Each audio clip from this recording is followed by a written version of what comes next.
John, yes, if I can invite the panel members up onto the stage.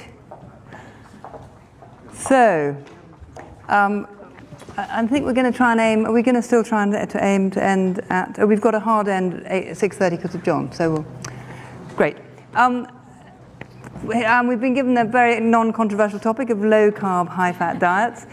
Because you've heard from 4 of our panel, I'm going to give Sarah, who you haven't yet met, a first chance to introduce herself and to give us 5 minutes, Sarah, on your pitch. And then I'm going to ask each of the remaining panel members to give us a 1-minute pitch on what their position is on low-carb, high-fat diets.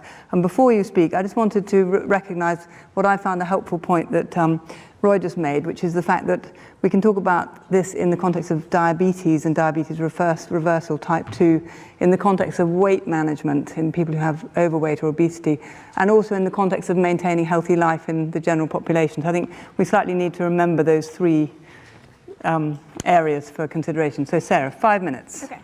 My name is Sarah Hallberg, and I am one of the medical directors at Virta Health. That would be my conflict of interest statement, and I'm also on the advisory board at Atkins. I also am the medical director and founder of the obesity program at Indiana University Health. And I'm a Aspen Health Innovator Fellow.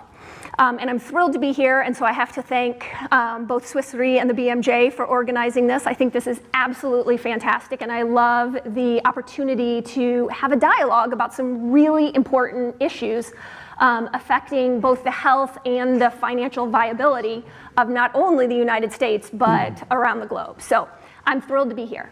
So as far as type 2 diabetes, and I just want to make it clear that I'm going to be focusing on type 2 diabetes because that is what I do and what I am interested in.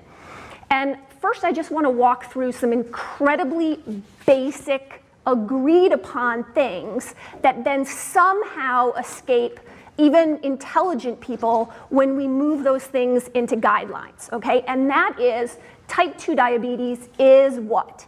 It's a problem of elevated blood sugar.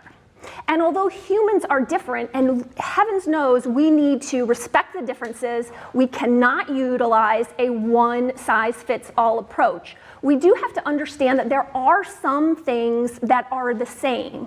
And again, associations like the American Diabetes Association readily acknowledge, okay, in a disease where the problem is elevated glucose, that the macronutrient that elevates glucose is carbohydrates. Okay, so problem, elevated glucose, macronutrient that the American Diabetes Association acknowledges is the cause of elevated glucose, especially postprandial, which we know is a risk factor for coronary artery disease. If we want to not just manage with another pill, but reverse out of the disease process, we have to take away or significantly limit what is causing the problem. And so that's why the approach that I utilize is a low carbohydrate, and therefore, because there's 3 macronutrients, we have to balance this out, becomes a high fat diet. And we have a study that I'll be excited to talk about later that shows that this works very well. Now that being said, I'm also going to say to Roy that I'm a huge fan. And I think that what we can say is that there are 3 ways that we can reverse out of the huge epidemic of type 2 diabetes that the entire world is facing. Okay, there are 3 proven ways to reverse this: bariatric surgery, a significantly calorie-restricted diet, and a low carbohydrate, high fat approach. There are 3 things that work. And what I would love to see is consensus that reversal should be a goal, that patients should be given the choice of which of these 3 proven methods they would like to initiate and manage in their own life. Because patient A may choose surgery, and I applaud patient A that they're going to take control and do something. Patient B may want to calorie restrict forever. Fantastic. That is great for them as well. And a lot of patients, I think majority of the patients, and again, that's just my opinion, are going to choose a non-calorie restricted method of just reducing carbohydrates. And one of the main criticisms we get is that this is not sustainable. But again, we published our 1-year data, 83% still adhering. And we actually have proof of adherence through beta-hydroxybutyrate levels, which is unlike any nutrition study in the past. We always guess at their adherence, and we use the unreliable food diaries. We can show that they adhered. And we are going to be publishing our 2-year data soon. And I will tell you, adherence is fantastic. So again, I think the most important take-home thing is people have choices. Patients with diabetes have choices. They need to be educated that the choices exist and that the goal of reversal is real. They need to be explained all 3 choices that are evidence-based, and then the patient needs to be able to be the one to take control. Fantastic. 4 minutes. Thank you very much. Okay, so if the other panel members, and I'll come back to Sarah for a minute as well, could give us a minute on your position on low-carb, high-fat diets. Michael. Thank you. Yes, I'm a physician. I've been around a long time as a diabetologist, and I don't have strong feelings one way or the other. But what I recognize is that the whole epidemic of type 2 diabetes has developed during my lifetime. The prevalence when I began my career was around about 0.5% in many countries, up to 1%. Now it's running at 10, 15, Saudi Arabia 30, 40%. And that has happened because of weight gain. It's with relative risks of 80, 90, 100. That is why it's happened. The mediators to get into the state of being diabetic has been driven by weight gain. And I think we now understand that the level of blood glucose, that's a marker of this disease, which is doing massive damage to every organ system in the body. And that the way to get rid of it is to get rid of the weight, as Roy pointed out, removing the head at the top. If you didn't gain weight in the first place, you wouldn't have this disease, whatever your genes. And it doesn't matter to me whether you do that weight loss using a high carbohydrate or a low carbohydrate diet, but it has to be something which you are prepared to stick into, and you must then look at the long course. And as a physician, I've used drugs, as all of us have for many years. They have covered up the disease. And I worry a little bit that if you haven't got rid of that liver fat, then you're just covering up the disease. It's going to come back. Sarah, I'm going to give you a chance to come back on all 4 of these. Matthias, thank you, Mike. Yeah, I also don't have very strong feelings for low carb versus low fat in terms of weight management. I think, as you have presented, the studies show either way would work for many. The question is, how is adherence and what are the personal preferences actually in the long term?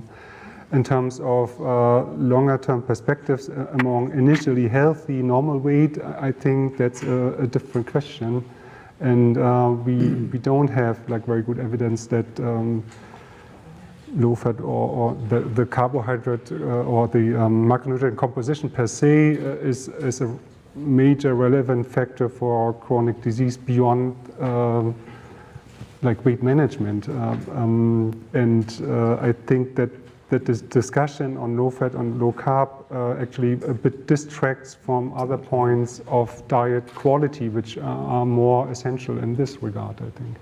Okay, thank you very much indeed. So Jenny. Okay, have I got 1 minute or 5? You've got 1 minute. 1 minute. Because we heard from you earlier, forgive me. Okay. And I should, I'm hoping that there will be lots of questions from the audience in about 3 minutes' time. Go, Jenny. Okay, so I guess I want to sound a note of caution. Low carbohydrate diets today are not the same as low carbohydrate diets during human evolution.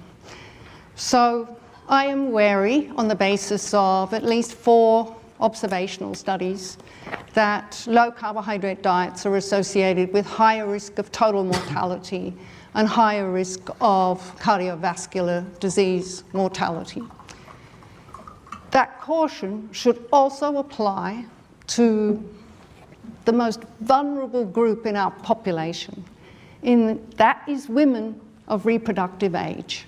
We're talking about women who can fall pregnant on a low carbohydrate diet and go through pregnancy on a low carbohydrate diet. What is the effect on the fetus?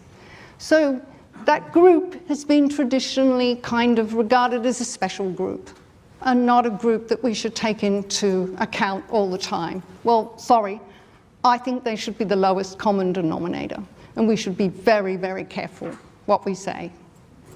Thank you very much indeed. And Roy? Just in general, I think a low carbohydrate diet approach is entirely reasonable, provided it's not extreme. The point we need to bear in mind is the body really sees very little of the food that's put into it. We're all hung up on what goes in the mouth, but in fact it goes into the stomach. The liver is actually controlling for very large periods of the day exactly what fat's being seen, exactly what glucose is being seen. So we need to grasp that fact, and it leads directly on to the important fact that Mike alluded to, that in fact once you start accumulating excess fat, the metabolic factors are against you. So the approach Sarah has outlined, yes, if it works for the individuals concerned, that is absolutely fine. I would have no theoretical hang-ups. I'm coming from the position of being a practical doctor. You've got to be pragmatic.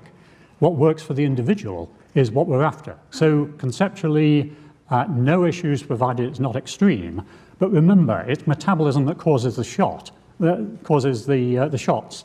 And that metabolism gets wrong-footed mightily when it has to struggle with too much fat in the system. Thank you very much. Sarah, 1 minute. Okay, so well, let me just address the pregnancy one. So I will tell you that what my feeling when you put those graphs up was horror, that somehow we would see these big postprandial spikes in pregnancy as acceptable, because if there's one risk we know, it's hyperglycemia in pregnancy. So you talk about damaging the fetus. I mean, I don't think anybody's going to dispute that. When you have elevated blood sugar in pregnancy, you got a problem pregnancy. And therefore, you make epigenetic changes that we are going to struggle for decades and generations to back out of. And so to me, that graph was totally unacceptable. And I wanted to say, where's the flat glucose curve? Where is the pregnancy with the flat glucose curve? Because I want my patients that I care for who are pregnant to have a flat glucose curve. And you don't have to be in ketosis to have a flat glucose curve when you're pregnant. You just have to still be restricting carbohydrates significantly.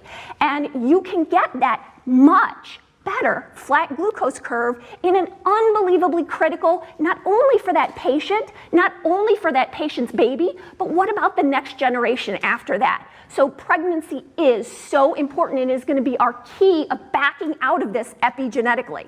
So critical. And the next thing I would say is there are plenty of studies on a low carbohydrate, high fat, and I'm happy to send you some of Jeff Volek and Steve Finney's work on this.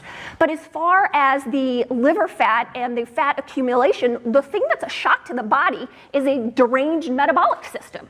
And when we limit the carbohydrates and we can bring the glucose down, what we see is postprandial lipids fall. And we see many of these positive aspects from a body composition standpoint too. And we'll be publishing our DEXA data as well so that we can see that. Because I think it's very important. And I think that the 2011 paper that was published on this that looked specifically at this is very important, but I don't think that we should fool ourselves to think that the only way we can get there is through significant calorie restriction. Thank you very much. So we're going to have questions from the audience now. I just want to ask, how many people in the audience would consider themselves to be currently on a reduced carbohydrate, increased fat diet? Mm-hmm. You got them all. Okay, that's pretty good. Well, is that pretty good? I might put my hand up slightly tentatively. Is anyone in the audience who considers themselves to be on a high carbohydrate, reduced fat diet? A few people, goodness me. And that's through just because that's the nature of the eating, or because that's what you've chosen to do for health? I will have to find out. Do feel free to grab the microphone and give your justification. So I'd like hands up, please, and I'll take 3 at a time, if that's all right. So we've got 3 microphones or just 2? Oh, we've got 3. So there's one there, one there just behind. Where's the other microphone? Oh, yes, just give it to someone looking attractive in the audience. And then someone else. Where's the 3rd microphone? Do you want to just to the lady there? Okay. Could you make your questions quite short and comments short? And introduce yourself, Daria. Yeah, thank you. Daria Mozaffarian from Tufts. 2 brief comments. So first, Michael, I don't not believe in the calorie balance importance. It's extremely important, but it's not the solution. It would be like somebody coming in with a fever and you say, well, we have to fix your fever imbalance.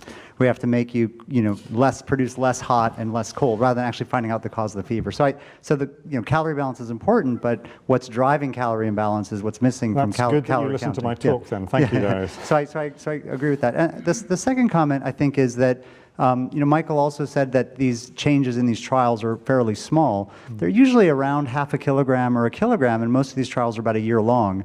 The obesity epidemic globally is from changes in the population of about half a kilogram per year.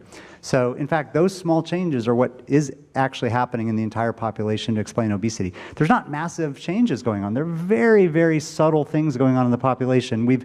Just in 30 years, we've shifted our calorie imbalance by half a kilogram per year. And so my question is for everybody, but I think especially for Michael, since he brought this up, what has caused the obesity epidemic in the last 30 years? If it's just about calories and not anything about the quality of the food that's driving that imbalance, what has actually changed? Because the 60s and 70s were not a golden age of lifestyle, right? And so anybody see Happy Days in the US, right? So what has changed? And I think what's changed is starch and sugar predominantly, along with some other things. Thank you very much. Hi, my name is Nina Teicholz, and I'm a journalist and author. I just want to call attention to the fact that there are more than 70 randomized controlled clinical trials on the low-carb diet, and that the review papers, the ones that were shown were a little bit selective, but the one by GEM Internal Medicine that was done showed that low-carb is equal to or outperforms the low-fat diet in this systematic review of all trials. And so, given that, I think that the question that I have is, and there were a number of the presenters who favored a higher carbohydrate diet or a plant-based diet. A plant-based diet is naturally high carbohydrate. So recognizing that epidemiological data is not as strong as randomized controlled clinical trials, what is the scientific justification then for supporting a higher carbohydrate diet when there is no randomized controlled trial that I know of really showing that to be superior? What is the scientific justification for choosing epidemiological data over randomized controlled trial data? Thank you very much. We're getting it. So, Campbell Murdoch, GP, also Chief Medical Officer for diabetes.co.uk, also work for Public Health England promoting physical activity, and for the NHS on health and well-being. My question really relates to human beings being a complex system, and I think everyone alluded to this, and also living in a complex environment. Just focusing on the human for a moment, though, we have many homeostatic systems running in us. Some of those are probably working on a local level, and some of them are overlapping across the body.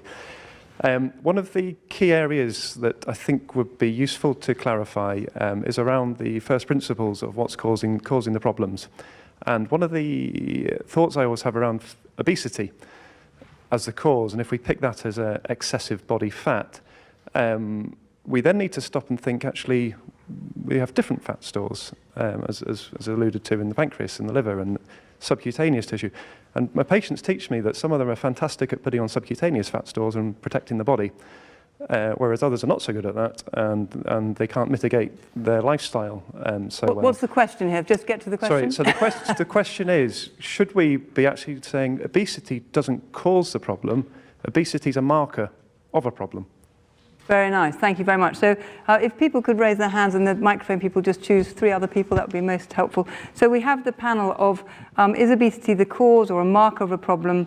Well, how do we justify high carbohydrate support for that diet when there's no randomized trial? And what is the cause of the obesity epidemic? So I ask you to volunteer your answers.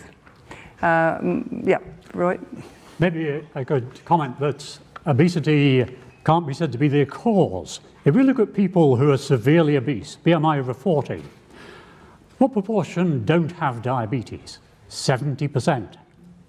So clearly it's not the obesity per se, it's the matter of the individual who's unable to cope with that much fat that's in their body at that time. So I think we can disentangle these two things. We're looking at a global measure, obesity if you like, but we're not looking at the individual susceptibility factors. Now, one reason we were able to cut through confusion and come to a clear answer from that first study was that we didn't look at the general population and try and work out what was causing the diabetes. We looked at the people who are 100% susceptible and dealt only with them. And that's why we were able to come to a clear answer. So we need to see through group data to understand that it's composed of individuals who don't bear any obvious external labels of susceptibility and lack of susceptibility. Thank you. Mike? Yes, add to that the weight loss that we found in DIRECT was able to reverse the diabetes no matter where it started. So if you had type 2 diabetes and you're unlucky enough to get it with a weight of 80 kilograms, then 10, 15 kilograms does the job. If you are lucky enough to wait until you get it with 150 or 160 kilograms, still it's 10 or 15 kilograms that seems to do the job. So what we're looking at is taking away the last bit of fat that got stored, which has gone over what we're now calling the personal fat threshold, the point at which you start putting it into the ectopic sites, developing the signs of the metabolic syndrome. So I think that's a very important concept. Shall I answer Darius's point? You're asking that wonderful question, what's caused this epidemic of obesity? Well, in the United States, there has been an increase in starch and sugars consumption. There's also been an increase, and I showed the slide from Adam Janowski, in fats. In terms of calorie provision, the fats slightly outweigh the carbohydrates. But I don't think that's the answer either. I think the answer lies in this extraordinary change in our behaviors. And I mentioned the eating between meals, the snacking, the fact that you can buy snacks in laundrettes and petrol stations. And, you know, it's an extraordinary change in a whole species. Behavior has been enacted through clever marketing. I mean, the marketing companies have been very, very clever, and they're very effective. And they have led us to eat more of these foods. There is also this issue which, in animals, if you give experimental animals a sweetened drink, it doesn't have to be sugar, it can be artificially sweetened, they will automatically go and look for more sweet foods to eat as solid foods. And you know, if you've got this profusion of sweetened foods, and of course you don't eat starch and sugar, they taste horrid. You have to mix them up with some fat to make them palatable. It works both ways. But if you give people nothing but, and I have many people in the west of Scotland, there's a line in Scotland that goes through Motherwell, and we call it the iron brew line, because on the west of that line, people they don't drink anything except iron brew. And they are exposed to this sickly sweet stuff from childhood onwards, and they are driven to eating more snacks than the right-hand side, the east side, which is where we drink tea. And Mike, in response to Nina's point about the high carb, what's the justification for I kind of lost the point here, but I think Matthias had an answer Matthias, to that. yep. Yeah, I also did not completely understand the question. As I understand it, but Nina, tell me if I'm wrong. They were basically saying that there's no randomized controlled trial of a high-carb diet. So on what basis can one justify? Have I got that right? There are randomized trials comparing low-carb and low-fat diets, so I think that's not the issue. You can lose weight on both diets, I think. There's so much evidence for low-carb diets in terms of being preferable for weight loss and also clearly for diabetes reversal. So what is, yes, diabetes, well, Sarah Hallberg's study showed diabetes reversal on a low-carb diet. So 60% of the population reversed their diabetes in 1 year with 84% adherence. So what's the randomized trial? In a controlled clinical trial? It wasn't doing it. It was a controlled clinical trial. Well, Sarah should speak to it herself. I'll be happy to. And the interesting thing about our trial that we published the 1-year data and are about to publish the 2-year data is it was not randomized, it was controlled. And it's because we wanted to make it real life applicable, and we wanted people to be able to choose. Now, you say randomization, lack of randomization is a decrease in the quality of the study. Aha, I will argue with that. Because ours is the first nutrition study where we can prove people stuck to it. We eliminated what was their food journal, you know, these unreliable food journals. We checked beta-hydroxybutyrate regularly on these people, so we can confirm adherence to this dietary intervention. You could have checked that if they'd been randomized too. I'm sorry, what? You could have checked that if they'd been randomized as well. Well, so again, randomization, and I know Laura Saslow is in the audience, so her study is a perfect example of one of the problems with randomization, in that people come in knowing they want to do a low carbohydrate diet because they see people that it works. And when you randomize them to the low fat arm, what happened right away in the trial? people dropped out. And so we were trying to do a good quality study where we believe, and I mean, again, I will argue this with anyone, which is that the ability to acknowledge and prove adherence is much more important than the lack of randomization. But the other thing I want to point out from our study too is that our average time with diabetes was 8 years. Okay. And in fact, on other studies, they much more recent diagnosis, and they exclude insulin. And a huge percentage of our patients came to the study on insulin, and diabetes up to 20 years. Thank you. So we took sick people. Mike, your response to that? Yeah, I was just going to say a couple of things. Measuring ketones has become popular. Your ketones go up if you're losing weight. So this is a completely circular argument. Whatever diet you're on, if you're losing weight, you'll get ketones. And the other thing is that the evidence on the high carbohydrates, and you notice from the show of hands, there's actually nobody who thinks they're on a high carbohydrate. I don't know what a high carbohydrate diet is, but Jim Mann and his colleagues way back in the 1980s, Gabriele Riccardi, did a series of studies in competition with Jerry Reven, because Jerry Reven was telling us that high carbohydrate diets cause all the adverse effects you can imagine. They get more diabetes, their triglycerides go up. And yet, when they were done in Oxford or in Italy, opposite results. Everything got better, including the triglycerides. And the difference was that they were completely different diets. The American-style high-carbohydrate diet was, of course, and probably still is, full of sugar and the refined things that Darius is speaking about. Whereas what the Italians were looking at and what we were looking at in the UK was a diet with a lot of natural fiber, with a lot of legumes, and you can go up to 60 or 70% carbohydrate. So what we're going back to is glycemic load. And it doesn't matter if you reduce your glycemic load by cutting carbohydrate, that's fine, and there's somebody who's done it over here, that's fine. But an alternative way of doing that is to mix it with other foods, as I mentioned on the slide, and you reduce the glycemic load that way, or by having a lot of legumes. Right, and I said hang on, Sarah, hold your fire. Restriction is, but can I just make one point? No, hold your fire. I'm going to give wherever our 3 microphones, just give me a sense, who's got the microphones? One there. Where's the third one? I conquered a microphone in the first round. Okay, So. Asim.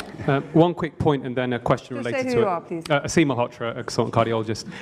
So just supporting what Darry and what Mike has said, when you look at the issue of ultra-processed foods, 50% in the UK of consumption is ultra-processed food linked to obesity. A recent publication, the BMJ, linked ultra-processed food to cancer independent of BMI. You look at the makeup of that ultra-processed food, it's coming from starch, sugar, sugary drinks, ultra-processed fruit and vegetables. That's 70%, 77% of the ultra-processed food is coming from that. So the starch and sugar is a major issue. In relation to that, and the question to the panel here, there's one thing that's a real bugbear for me. We know obesity is a major issue, but the bigger issue is the insulin resistance syndrome, metabolic syndrome. And some studies suggest up to 40% of people with a normal BMI have metabolic syndrome or markers of metabolic syndrome. A third of people with type 2 diabetes in UK PDS had a normal BMI. Can we have a consensus of agreement today that there is no such thing as a healthy weight and only a healthy person? Interesting. Hold on, I just want to wear our second microphone. Sir, could you say who you are? My name is Martin Kussmann. I work at the Liggins Institute at the University of Auckland. That's if you drill a hole here and come out on the other side. We are working on perinatal nutrition and health, and I wanted to I want to make 3 remarks. First, I want to support Jenny's remark that I think we can only win the race against obesity and diabetes when we think about prevention. Especially when you look at the limited success in intervention studies in adult populations. So perinatal nutrition is key, avoiding gestational diabetes is key. The second remark I would like to make up for discussion is about evidence, and that relates a little bit also to the previous panel. I think we are facing the issue that we have a broad range of differently designed studies that are still mostly carried out in Caucasians. So rather than doing different studies in the same population, we should do the same studies in different populations that we can compare them and assess their relevance for ethnicity. And the third quick remark is about relevance. We were discussing going back to organically grown food and the luxury of having gardens in Northern California and maybe Switzerland. Whether we like it or not, 80% of the world population will soon live in mega cities with more than 10 million inhabitants. So if we don't bring the solutions into these cities, it's statistically irrelevant. Thank you for that. And the third microphone is with someone there. I'm Dr. Mark Hyman, the director of the Cleveland Clinic Center for Functional Medicine, and I found it very interesting that in a group of very educated people about nutrition, most of us preferred a higher fat, lower carb diet, and only one person was on a low fat diet. I think that speaks a lot to what we think, not necessarily what we say or do. And the question is, you know, the UN FAO did a survey of many countries and consumption patterns, and for every 150 calories of increased food, there was a 0.1% increase in type 2 diabetes. But if that 150 calories came from soda, there was an 11-fold increase in type 2 diabetes. So how does that sync with the idea of energy balance and that all calories are the same?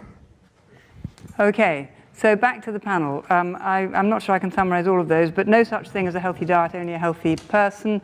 A number of comments about different populations needed, perinatal, and the question of the different studies combining, and the point that was just made, which my brain has completely immediately forgotten, but someone, Mike. I can probably deal with, I can deal with Oh, that. exactly, sorry. That one's easy. That's the point there is that the association between the sugar-sweetened beverages and weight gain is much greater than any individual nutrients. And so you've just said what we, I think, already know.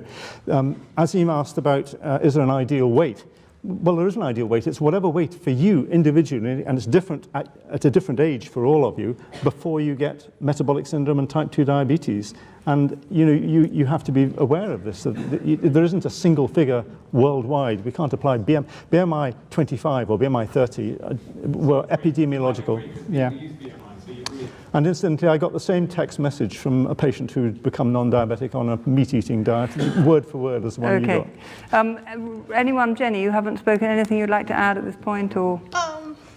Only a small comment. Kevin Hall's papers show that the actual excess calories that are needed to gain weight and explain our obesity epidemic are very small. 7 excess calories a day over the course of 10 years explains the obesity epidemic. So calories, in my mind, are not that important. What is important is the quality of the diet. But I'd just like to say something else. There's a lot of demonization of processed foods, refined foods, the food industry going on. But if you go back 40 years, which is when I started in this game, the food industry was told that there was a shortage of food, a shortage of protein and a shortage of food. And so the food industry rose to the call and said, okay, we'll produce lots of foods, we'll increase the yield. They did exactly what we wanted. And they produced safe, cheap, palatable food. So in my mind, we just got too much of a good thing. And now we need to control ourselves. I think we have to say the snacking and the marketing, and that there's a whole host of other stuff going on, isn't there? But I take the point. Roy. I just comment on Asim's point about where's the insulin resistance syndrome, what's going on here. Just commenting on insulin resistance, it's often viewed as a pathological entity, whereas in fact, we don't have insulin resistance. That's a concept in the mind of man. The thing in the mind of God was the insulin sensitivity, which is the reality.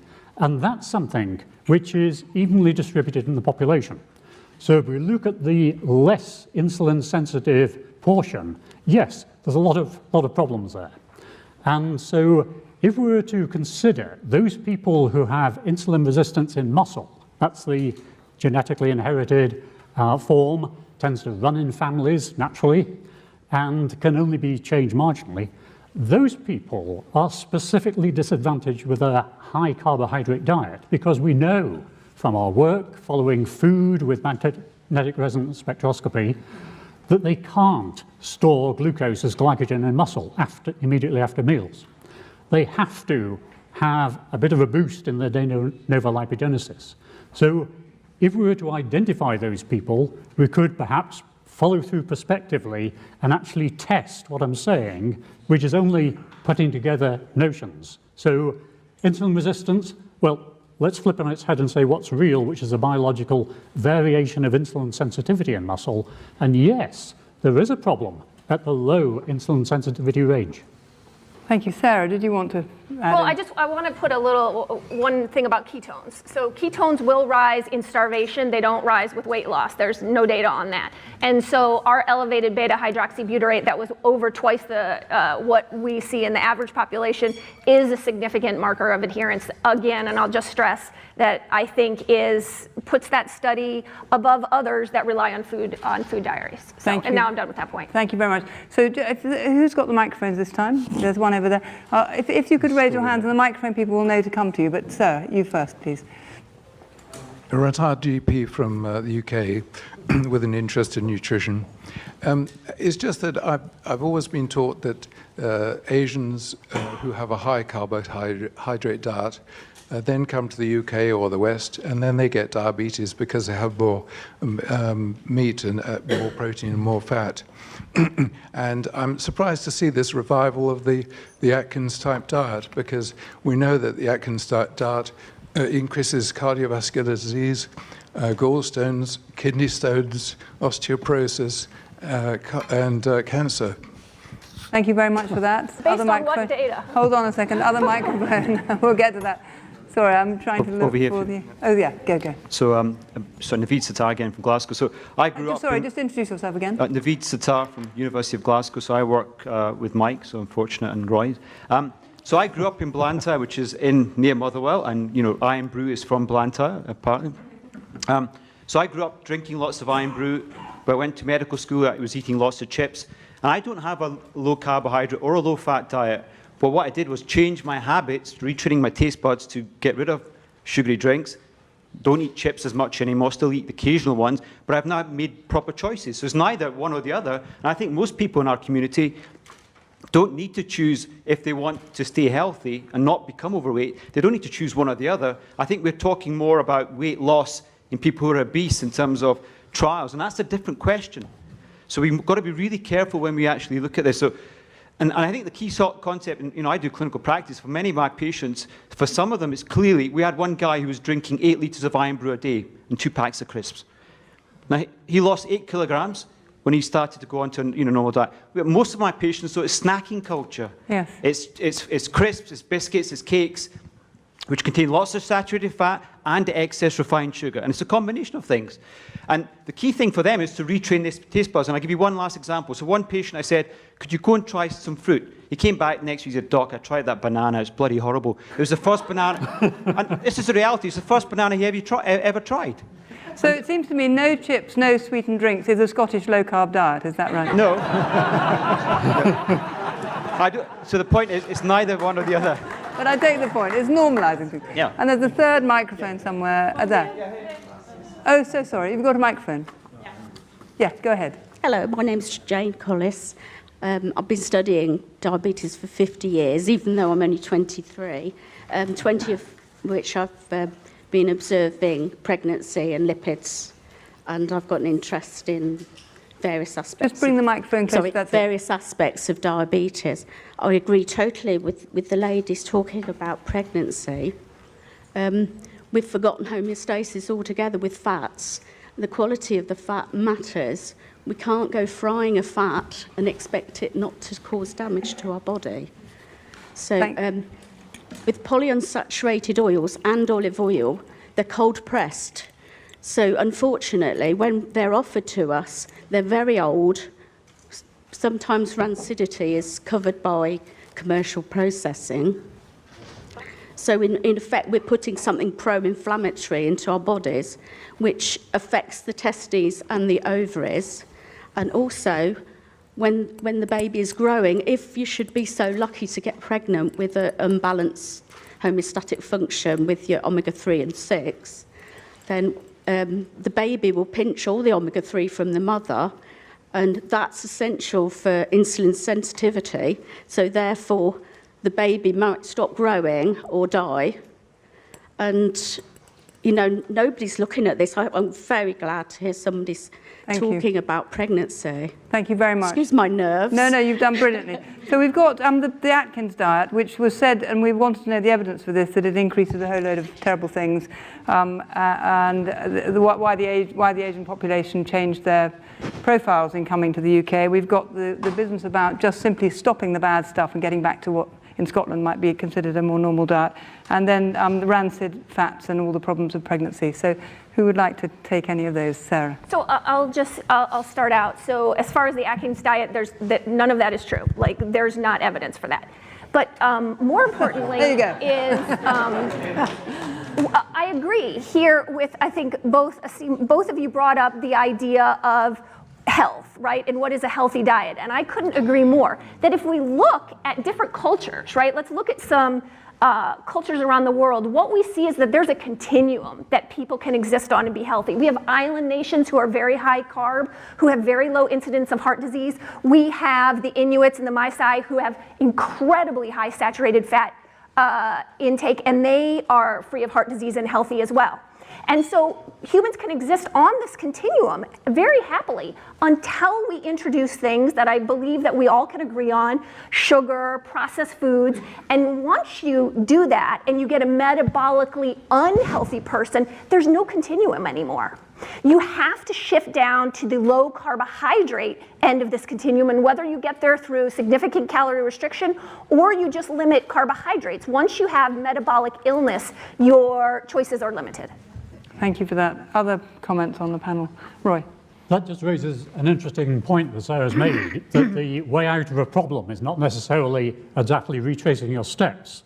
And reflecting on the question about the South Asians moving to Britain, it wasn't that Britain was such a horrible environment, it was actually an affluence effect. And so you saw exactly the same had rural Indians moved to urban centres, and that effect was reproduced, for instance, by George Alberti looking at Tanzania. Rurals moving to the town, they became more affluent and they could afford more food. And as I mentioned, what superimposed on the typical Asian diet was the increased fat, and of course meat, that they could afford. So they actually put on the weight and the poor old body was disadvantaged. How you get out of that situation is a separate question. And the approach of reducing the carbohydrate for that person would be entirely reasonable.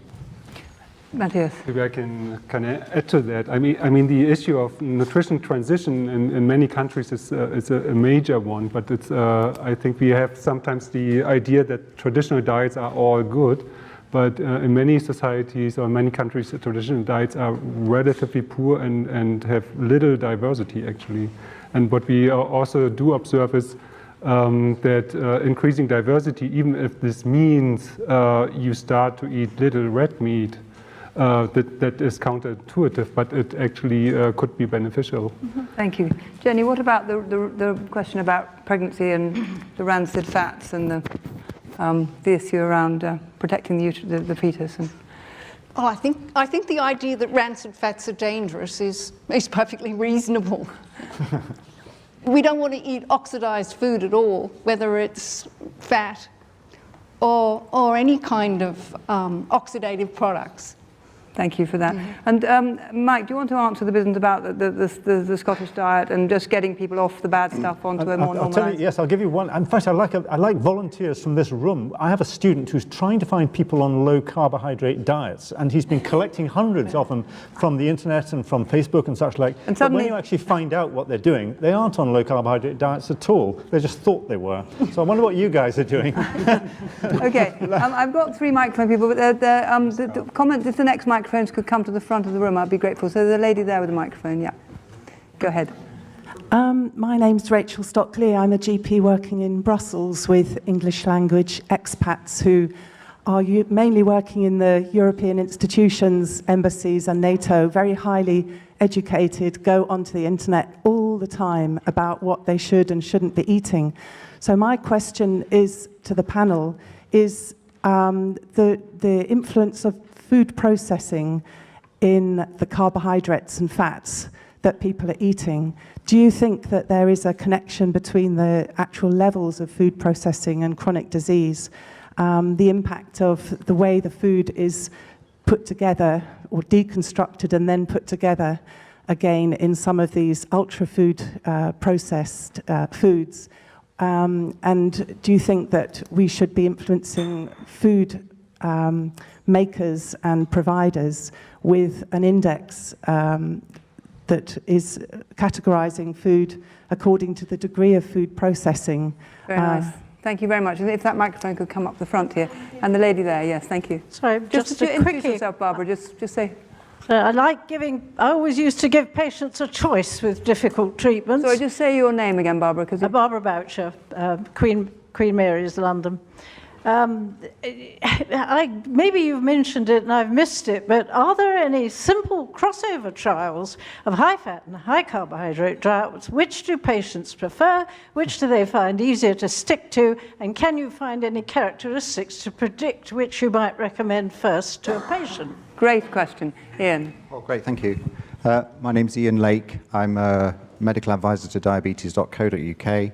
I'm a humble GP in search of the truth and a type 1 diabetic, so I choose a ketogenic diet. My question really is that if you look at most trials regarding carbohydrate and fat, most of the trials on fat are done on in an environment of about 30% of the carbohydrates, 30% of the energy coming from fat. And what seems to happen is that the ratio of the fats are changed within that 30%. And then people are given a 24-hour recall sheet, a dietary recall sheet every year or so, and conclusions are drawn from that. A lot of carbohydrate gets converted to fat. In fact, most of us here are probably converting our excess carbs into fat now. and that fat, of course, is saturated fat. So I think and most of the diets that I've looked at regarding low carbohydrate in diabetes stick at about 40% of the carbs coming from fat, 40% of the energy coming from fat. So I think if I was on a high carbohydrate diet, I'd take a lot of care with my saturated fat, because the saturated fat that comes from carbs, I think, is highly significant in this. And of course, the saturated fat from carbs is tagged with B100, which is quite a highly significant factor in cardiovascular disease. So that's my question. Should we take those into account? Could that microphone just come here to Salim, and then we'll just have answers to those three, which were about the importance of food processing. Oh, well, no, hang on a sec, Walter. I'm just going to come back to the panel, and then I'll get you in. So, food processing, could we get a measure of that, get the food industry to abide by that? Has there been a crossover trial between high fat, high carb? Which do patients prefer? Which is easier to stick with? And the business about saturated fats that the body develops as a response to eating carbohydrates, and how do we balance that out? Roy. Just a comment on the processing of food. There might be many details that may or may not be deleterious, and that would require a lot of studies to sort out. But the huge elephant in the room is the added sugar to processed meals. If you go into a high street shop anywhere and actually read what's been added in the way of sugar, it's positively alarming. And of course, this is done to improve taste and improve the chance of the consumer coming back and buying more. But in fact, we know from the very old experiments that if you add sugar in a covert way, it doesn't actually change perception of satiety. So the problem with processed ready meals is not so much the mechanism of processing, but this huge matter of added empty calories, which aren't registered by appetite as having gone in. Thank you. Jenny. Can I just put some facts in there? If you look at the FAO, WHO website, fantastic, you can plot the UK intake of sugar from 1961 all the way up to 2014, and it shows a steady decline, comparable to the decline in Australia in the intake of added sugars. 50 years ago, Mum bought a packet of sugar and she made cookies and cakes and cordials. Today, the food industry makes them. And the food industry has allowed a whole generation of women to go out to work and to have careers. Right. The problem is the structure of the population. We won't disagree on that. What's happened over a couple of generations in Britain is added sugar you sprinkle on, or cornflakes, add to your tea, has actually gone down markedly and has been replaced by the processed food. Now, the children really get that whack, whether it's added in the sweet and sour chicken from Marks and Spencer's, that leads the league of added sugar products, or whether it's added in Iron Brew. it really doesn't matter. So we've got a real problem with our alarming epidemic of obesity in children. Sarah, can I ask you about this crossover between high fat, high carb? Have there been, or does anyone know of any comparisons about acceptability of those two diets? Jenny or Sarah? What's iron brew? Can someone answer that question for me first? Is it soda? Is it just soda? Okay, Yeah. all right. Sorry, I had to be educated on that one. So there are a number of trials that compare low carb and low fat. Or high carb and high excuse fat. me, low carb and high carb. Yeah. And what we see over and over again is that from a metabolic standpoint, the low carbohydrate outperforms the low fat diet time and time again. And those results are much more striking when we look at diabetes. Okay, briefly, if you would, Mike. Can I pick up Barbara's point, though, was on individual preferences here. And if you ask people to go on a diet which they don't like, then they're unlikely to stick to it. And so this is where it comes back to the N=1 or N of 1 randomized trials, which the BMJ first kind of announced to the world about 30 or 35 years ago. And there's now, in addition to the consort program, I don't think it's ever been used. Okay, thanks. Jenny?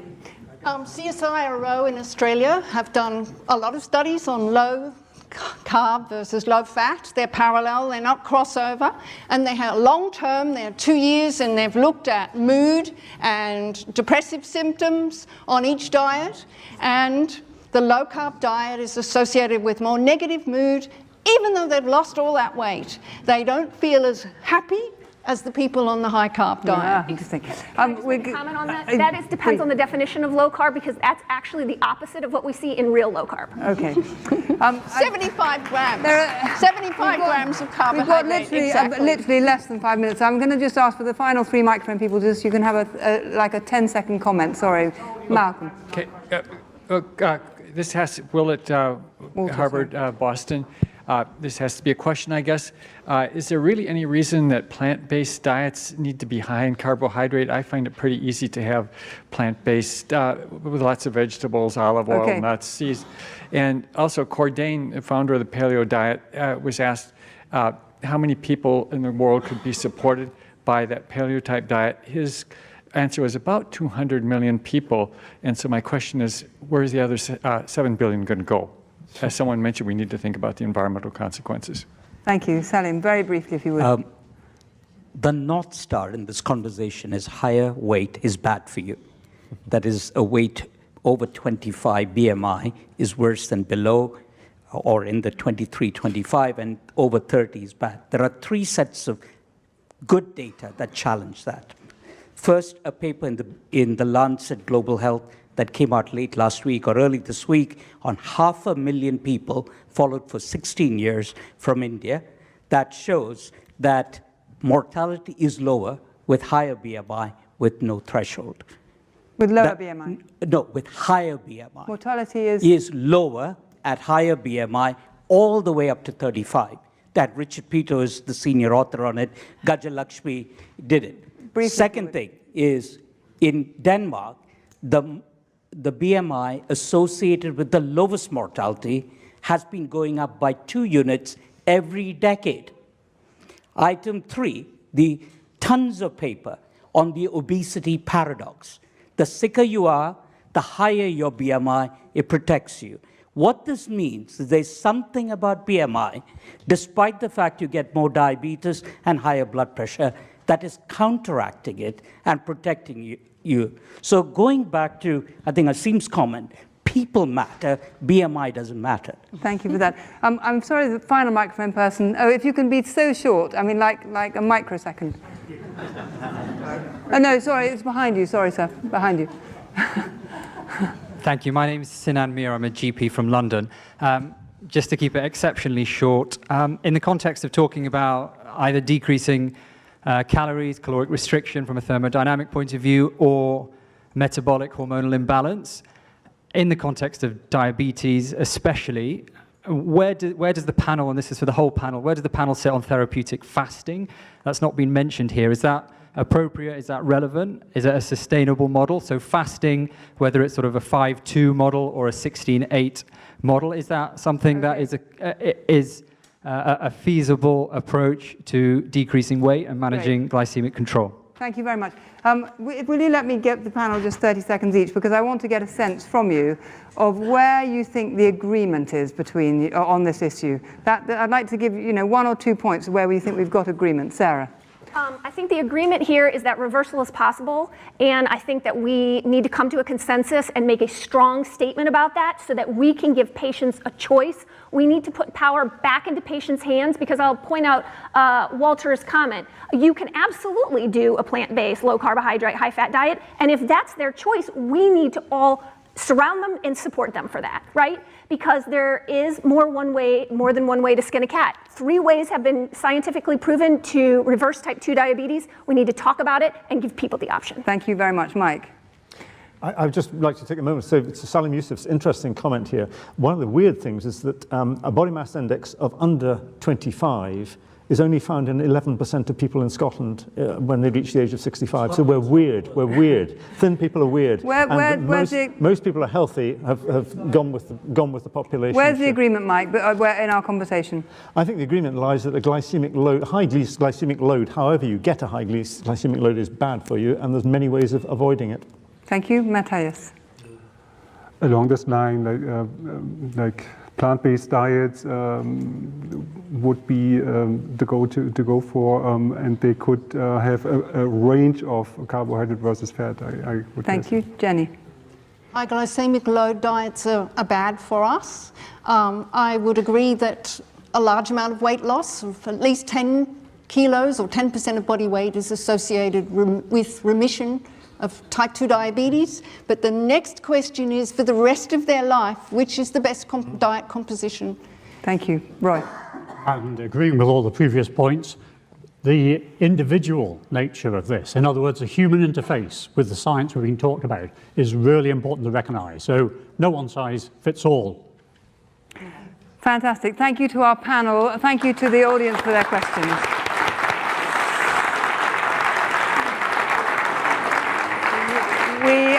We now have to go, sorry, what am I saying? Oh, so if you could stand and flex your legs for a bit, we're going to have a 5-minute interchange where we get John Ioannidis onto the screen. Thank you very much.